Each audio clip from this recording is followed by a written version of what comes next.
সামুদ্রিক জাহাজের এমন কিছু রহস্য যা আপনাদের কাছ থেকে লুকিয়ে রাখা হয়, যা শুনে বিজ্ঞানীরাও অবাক, বিশেষ করে ৭ নম্বর ৭। কি হবে যদি মাঝ সমুদ্রে কোনো জাহাজ খারাপ হয়ে যায় এবং চারপাশে হাজার হাজার কিলোমিটার পর্যন্ত শুধু পানি থাকে? তাহলে কি করা হবে? দেখুন, রাস্তায় যদি কোনো গাড়ি খারাপ হয়ে যায় তাহলে আমরা একজন মেকানিককে ডেকে আনতে পারি, কিন্তু সমুদ্রে জাহাজের জন্য কোনো মেকানিক আসে না। জাহাজের ক্রু মেম্বাররাই এটি ঠিক করে ফেলেন। আসলে জাহাজগুলো এমনভাবে ডিজাইন করা হয় যে তাদের কাছে একাধিক ব্যাকআপ সিস্টেম থাকে। যদি প্রধান ইঞ্জিন ব্যর্থ হয় তাহলে জাহাজের কাছে দ্বিতীয় ইঞ্জিন বা জেনারেটর থাকে, যা কিছু সময়ের জন্য এটি চালু রাখতে পারে। এছাড়াও সমুদ্রের টাগবোট ব্যবহার করা হয়, যা খারাপ হয়ে যাওয়া জাহাজকে তীরে নিয়ে আসে। যদি পরিস্থিতি আরো খারাপ হয় তবে ক্রু মেম্বাররা লাইফ বোটে স্থানান্তরিত হন এবং সাহায্য আসা পর্যন্ত অপেক্ষা করেন। নম্বর ৬। এটাই বিশ্বের সবচেয়ে বড় জাহাজ, যার সামনে টাইটানিকও ছোট মনে হয়। আইকন অফ দ্য সিজ নামের এই জাহাজ বিশ্বের সবচেয়ে বড় ক্রুজ শিপ। এটি এত বিশাল যে এতে একসাথে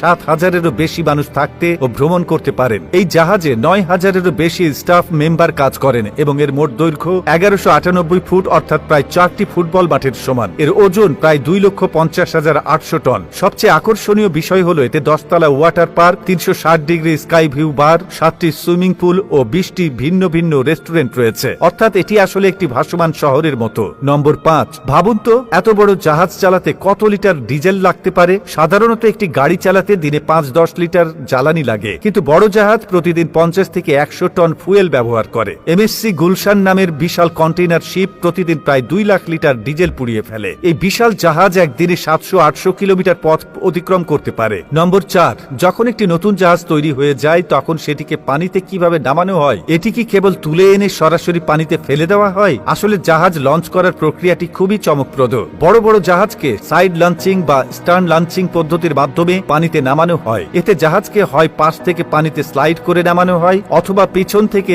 ধাক্কা দিয়ে পানিতে ফেলা হয়। নম্বর ৩। আপনি যদি কখনো কোনো জাহাজকে মনোযোগ দিয়ে দেখেন তবে দেখতে পাবেন যে এর পেছনে অনেক বড় একটি পাখা রয়েছে। একে শিপ প্রপেলার বলা হয় এবং এটি জাহাজকে এগিয়ে নিয়ে যাওয়ার জন্য সবচেয়ে গুরুত্বপূর্ণ অংশ। এটি সাধারণ কোনো পাখা নয়, বরং এটি ১০-১৫ মিটার লম্বা এবং ১০০ টনের বেশি ওজনের হতে পারে। এটি ইঞ্জিনের মাধ্যমে ঘুরে এবং পানিকে পেছনের দিকে ঠেলে দেয়, যার ফলে জাহাজ সামনের দিকে এগিয়ে যায়। নম্বর ২। আপনি কি কখনো ভেবেছেন যে এত বড় জাহাজের নোঙরের চেন কত ভারী হতে পারে? সাধারণত জাহাজের নোঙরের চেন এত ভারী হয় যে প্রতিটি লিঙ্কের ওজন ৫০০ থেকে ১০০০ কেজি পর্যন্ত হতে পারে। যখন এই চেনগুলো শিপইয়ার্ডে পাঠানো হয় তখন একটি ট্রাক শুধুমাত্র ৪-৫টি চেন লিঙ্ক বহন করতে পারে। সবচেয়ে অবাক করা ব্যাপার হলো একটি নোঙরের চেনের মোট দৈর্ঘ্য ৫০০ থেকে ১০০০ মিটার পর্যন্ত হতে পারে, যা জাহাজকে গভীর সমুদ্রে স্থির রাখতে সাহায্য করে। নম্বর ১। এত ভারী জাহাজ কি করে পানিতে ভাসতে পারে? এর সহজ উত্তর হলো, যখন কোনো জাহাজ পানিতে রাখা হয় তখন এটি তার ওজনের সমান পরিমাণ পানি